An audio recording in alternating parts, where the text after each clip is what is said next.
Segmen khusus First on CNBC Indonesia bersama saya Safrina Nasution dan telah hadir secara eksklusif bersama kami Ketua Dewan Ekonomi Nasional Bapak Luhut Binsar Panjaitan. Pak Luhut, apa kabar?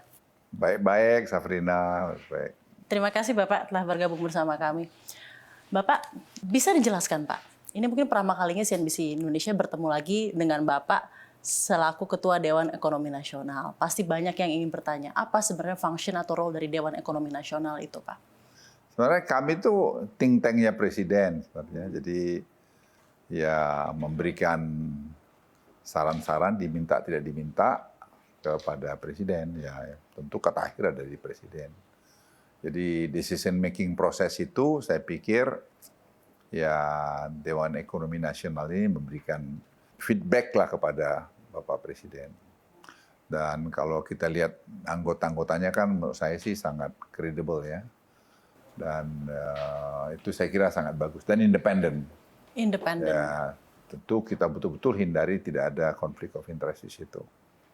Nah, kita juga punya global board advisor, beberapa tokoh yang kita lihat bisa memberikan perspektif mengenai keadaan ekonomi dunia, misalnya dari Amerika kita ambil ya tokoh Rohir Sarma, kebetulan teman baik saya. Kami sudah kemarin bicara Zoom dengan dia. Dia memberikan ya pandangan dia mengenai pemerintahan nanti Trump. Dan itu saya kira nanti kita bisa godok ya, kita lihat. Terus ada juga Redalio yang juga ya, dan juga ada lagi bekas wakil Central Bank-nya Cina. Dan ya itu, nah ini menjadi masukan buat kita untuk melihat perspektif dunia ini gimana sih. Nah apa nanti respons kita supaya kita bisa bernavigasi dalam keadaan geopolitik dunia yang sekarang ini tuh cukup fragile sebenarnya, cukup ya harus hati-hati melihatnya. Bagaimana pandangan mereka mengenai Timur Tengah, mengenai Gaza, mengenai Ukraina, mengenai South China Sea. Jadi saya pikir dengan informasi dan hubungan yang bagus dan bicara terbuka, ya dan kemudian pengalaman-pengalaman kami, ya, paling tidak selama 10 tahun lebih misalnya di pemerintahan yang lalu, ya saya kira kita akan bisa memberikan pendapat-pendapat yang kredibel kepada Presiden Republik Indonesia. Baik Pak, from best practices dari Kemenko Marves Pak selama 10 tahun lebih Pak, ada target capaian pertumbuhan ekonomi dari Presiden Prabowo sebesar 8%. Menurut Anda, apa yang akan menjadi mesin pertumbuhan ekonomi Indonesia menuju target tersebut? Sebenarnya itu doable, kita sudah bicara juga di Dewan mengenai itu dengan plus minusnya. Ada beberapa syarat memang yang harus kita lalui dengan baik dan kami sudah laporkan pada Presiden. Pertama, digitalize semua data-data di kementerian dan lembaga. Tujuannya untuk mempercepat proses pengambilan keputusan. Dan seperti subsidi, bantuan tunai langsung, semua itu targeted. Seperti nanti misalnya penggunaan bahan bakar, subsidi yang kita juga harus targeted. Dan itu menghemat puluhan triliun. Banyak sekali, itu satu. Kalau sudah digitalize. Yang kedua, memang kita usulkan BPKP itu memainkan peran yang lebih penting lagi, yaitu mengaudit proyek-proyeknya yang ada sebelum dan sesudah atau ongoing juga. Sebelum itu maksudnya kita harus pastikan bahwa setiap proyek itu ada studi, yang proper studi. Karena kita saya ngalamin betapa studi kita dulu tidak mau nyari siapa yang salah, termasuk saya yang salah juga di situ. Artinya studi kita mungkin tidak terlalu tajam untuk sesuatu. Sehingga misalnya ada kita lihat dibangun pelabuhan laut tapi nggak ada jalannya. Nah hal semacam ini nggak ada, atau dibangun airport terlalu besar sehingga seperti ghost airport misalnya. Ya tapi ya sudah terjadi ya sudah, tapi belajar dari situ kita jangan ulangin di pemerintahan sekarang. Jadi menurut saya kalau itu kita lakukan, kita perbaiki ICOR kita kan masih tinggi. Jadi kita, Presiden sudah sampaikan juga di Sentul, itu 35% tadi kebocoran, mungkin malah lebih tinggi kalau menurut audit yang dilakukan oleh BPKP. Nah, sebenarnya kalau ini kita bisa perbaikin setengah saja, itu kan 35 billion dollars itu mungkin kalau kita hitungnya bisa 2% growth on top of 5% yang kita punya sekarang, atau mungkin lebih. Jadi dengan perjalanan waktu saya bilang tadi, masalah data, digitalize data, kemudian tadi di audit, kemudian tadi ya kita sehingga perbaikan ICOR kita dengan tadi bagus ini, ya saya nggak melihat hal yang terlalu aneh itu 8% itu. Karena Pak Prabowo sudah mulai bukan dari nol. Jadi ini yang saya lihat bagus antara Pak Prabowo dengan Pak Jokowi, ada satu kesinambungan. Jadi tidak mulai dari nol. Seperti sekarang Pak Prabowo udah punya banyak quick win-nya. Menurut saya sih bisa cegar jalan. Misalnya tadi versi 6 e-katalog. Itu kalau nanti beliau launching bulan depan, itu sudah 85-90% government procurement itu, belanja pemerintah itu sudah dalam e-katalog. Dulu kan baru 50.000, sekarang sudah 11,2 juta item di dalam e-katalog. Jadi ini seperti Amazonnya platform gitu. Jadi Anda bisa bayangin kalau kita nanti masuk kepada government teknologi, itu kan kita menyatukan 27.000 apps itu jadi satu portal. Itu pekerjaan besar. Dan yang saya suka, pekerjaan ini dilakukan anak-anak muda Indonesia. Jadi saya kira apa yang disampaikan Presiden Prabowo di Sentul sudah bagus banget. Ya. Jadi sudah on the right track ya Pak? Menurut saya ya, sudah on the right track. Tinggal kita konsisten aja melakukan itu. Jadi kita berikan contoh yang baik ya kepada masyarakat bahwa efisiensi itu ongoing. Kemudian juga ya saya kira itu kok. Kalau itu semua jalan, saya sangat yakin tadi hilirisasi jalan itu masih sekarang misalnya Presiden sudah berkali-kali menekankan masalah seaweed.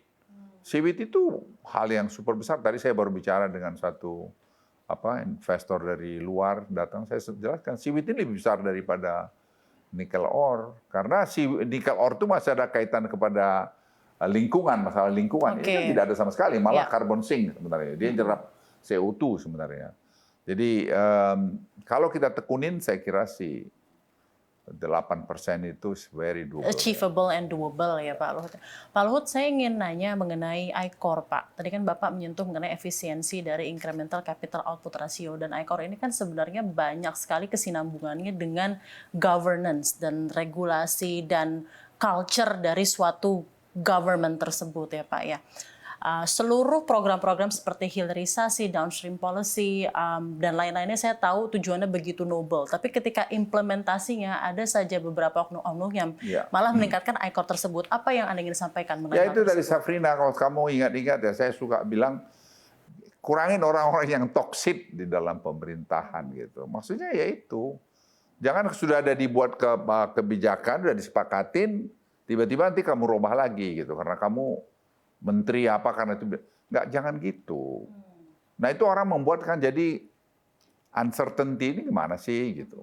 Seperti kemarin tanya misalnya OSS itu harus betul-betul kalau sudah OSS kalau yang salah kita rapatin dulu. Kenapa salah? Bagaimana jelasinnya? Jadi jangan nanti ada persepsi investor itu ini gimana sih ini pemerintah gitu. Dan kalau itu sudah nanti terbentuk lagi persepsi itu, memperbaiki lagi susah gitu. Tapi saya pikir Presiden Prabowo sangat aware mengenai itu dan makanya beliau memaksa untuk lebih cepat tadi digitalisasi ini. Jadi sudah disampaikan. Ya, dan audit itu di semua level, di semua kementerian lembaga harus dilakukan. Jadi itu juga saya kira deterrent untuk mencegah orang nanti kita diaudit kok gitu, hati-hati gitu. Jadi jangan BPK terlalu besar. Ya BPKP lah, BPKP kan itu tangan kanannya presiden itu undang-undang kan. Jadi dia presiden setiap waktu bisa suruh audit dulu ini, lihat dulu. Bisa juga audit tujuan tertentu. Ya seperti kelapa sawit kami lakukan. Itu kan bisa. Jadi kita tahu dari mana kita mulai. Tahu di mana masalahnya. Seperti kemarin sebelum pemerintahan yang lalu selesai, saya minta misalnya BPKP audit dulu dong itu quality tourism di Bali, 4 area. Ya kemarin baru hasilnya datang keluar saya lihat. Ya kita tahu oh masalahnya di sini, sini. Dan itu saya pikir sangat double dan tinggal tadi koordinasikan dengan polisi, dengan imigrasi, dengan mana supaya itu diselesaikan. Baik, Pak. Pak Luhut, saya juga ingin menanyakan Anda mengenai seperti yang disampaikan keadaan geopolitik global sedang cukup fragile dan challenging ya Pak ya. Di Rusia, Ukraine, di Timur Tengah dan lain-lain.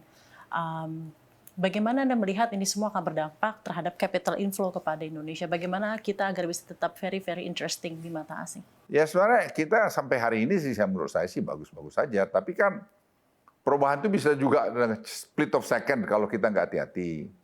Makanya saya dorong waktu itu mengenai, dan Presiden Prabowo juga sangat, saya lihat menggebu-gebu mengenai family office. Family office itu menurut saya harus jalan. Ini kan kita sudah punya KEK, ada di kawasan ekonomi khusus di Bali, ada 2, ada KKB, ada Sanur, ya, terus ada juga IKN, itu bisa digunakan. Nah, kalau family office jalan itu juga menyangkut kredibilitas kita. Jadi menyangkut masalah legal, certainty, itu ada di sana juga. Dan kebetulan saya lihat karena mungkin Presiden, orang dengarkan pidato Presiden dan sebagainya dianggap sangat kredibel, itu beberapa orang kaya dunia itu udah bertanya, kapan ini mulai family office? Karena saya mau yang pertama, misalnya ada dari keluarga Force, ada juga dari banyak keluarga orang-orang kaya lah yang pengen lihat kenapa mesti di Singapura aja, kenapa mesti di Hong Kong aja, kenapa mesti di Abu Dhabi, Dubai saja, kenapa tidak Indonesia? Kami suka Bali gitu, kami enak di Bali bisa relax begini. Kenapa enggak ada family? Kan sudah ada KEK, bikin aja di sana gitu. Jadi sekarang sedang dipelajarin, nah, itu jalan. Nah, memang ada yang bilang ini wah kita nanti rugi. Hidup itu give and take gitu. Jangan take doang dong, ya kan harus ada give-nya juga. Tapi sepanjang itu menguntungkan buat Republik ya kenapa tidak gitu. Pak Luhut, banyak yang ingin bertanya juga kepada Bapak mengenai PPN 12% yang rencana akan dinaikkan 1 Januari 2025. Saya ingin tanya ke Pak Luhut, personal opinion Anda mengenai hal ini, Pak? Ya bukan personal opinion, kami di Dewan Ekonomi bicara, dan di Dewan Ekonomi banyak yang bukan banyak, ada ahli kemiskinan, ada seperti Profesor Ansori, dia mungkin salah satu pakar yang terkemuka mengenai kemiskinan. Jadi kita lihat memang purchasing power kita di level bawah itu melemah gitu. Itu dampak daripada COVID yang lalu. Dan bukan hanya kita yang kena itu, negara-negara lain juga banyak. Nah itu kadang-kadang kita denial, bilang enggak, ya faktanya itu. Jadi kami exercise, lihat, kita nanti sarankan ke Presiden. Ya, kata akhir tetap di Presiden. Ini loh situasinya. Kalau kita tetap eksekusi itu, orang sudah lemah ini, ya tambah lemah. Jadi kita usulkan ada paket stimulus yang kita berikan. Sekarang nanti tinggal kita laporkan. Itu menurut saya common sense saja kok, itu bukan ilmu, bukan rocket science itu. Itu kita lihat, kita kirim tim ke lapangan, melihat. Ya lihat ke lapangan. Jadi makanya DEN ini sangat sangat fleksibel karena kita juga punya tim yang ke lapangan yang melihat. Jadi kita reconfirm itu tadi hasil data-data yang ada dengan apa yang di lapangan. Ya kita akan nyarang keputusan terakhir di Presiden nanti. Tapi apakah akan ditunda pertanyaan? Ya bisa saja ditunda. Kalau menurut logika saya nih ya, menurut saya biar aja stimulus dulu jalan baru, jalan itu. Ngapain buru-buru? Duitnya ada kok, banyak duit pemerintah, nggak ada masalah. Jadi stimulus terlebih dahulu ya Pak ya? Ya kalau menurut saya. Ya. Baik. Pak Luhut, tadi kan Bapak juga sempat bilang bahwa purchasing power di masyarakat ada tendensi melemah after COVID scaring effect yang... Ya belum recovery lah, masih rendah kita lihat di kelas menengah bawah itu, di kelas bawah itu. Ya itu kita mesti cermat melihat itu, Dan itu tugas kita kan bantu Presiden. Jadi nggak bisa kita hanya nyaranin aja terus Presiden kita giring kepada satu proses pengambil keputusan yang nggak benar dengan data yang nggak benar, itu nggak bisa kan.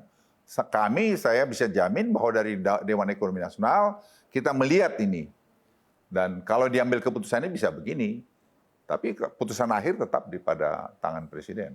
Adakah saran dari Dewan Ekonomi Nasional untuk meningkatkan daya beli masyarakat, Pak? Mungkin sampai akhir tahun ini? Kita sudah bikin kok kajiannya. Nanti kalau saya menghadap Presiden, kapan saya akan berikan. Oke Pak, untuk meningkatkan daya beli masyarakat ya Pak ya, dan untuk perbaikan konsumsi yang ada. Bentuk stimulus Pak, mungkin bisa disampaikan. Saya kira sudah kita bikin ada berapa paketnya itu, kita combine itu teman-teman di DEN itu, saya kira orang hebat-hebat itu udah mereka udah buat. Nanti saya menghadap Presiden atau mungkin nanti DEN diterima, kita akan paparkan. Terserah Presiden.